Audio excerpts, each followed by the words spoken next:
অ্যানালিস Mitchell নামক এক German মেয়ে ছোটবেলা থেকেই এক রোগের শিকার হয়েছিল, যার ফলে ধীরে ধীরে তার বিহেভিয়ার পাল্টে যাচ্ছিল। তার বাবা মা তাকে বহু ডাক্তারের কাছে নিয়ে যান, ট্রিটমেন্ট করান, কিন্তু অবস্থার কোনো পরিবর্তনই হয় না।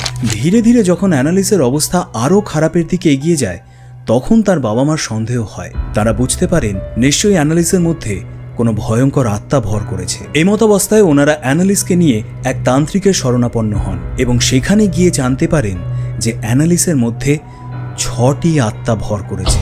হ্যাঁ, ঠিকই শুনেছেন, 6টি আত্মা। এরপর অ্যানালিসের ওপর শুরু হয় এক্সরসিজম, অর্থাৎ ভূত তাড়ানোর প্রক্রিয়া। আমি যখন প্রথম ইন্টারনেটে শুনি, আমারই গা হাত পা ঠান্ডা হয়ে যায়। শুনবেন নাকি?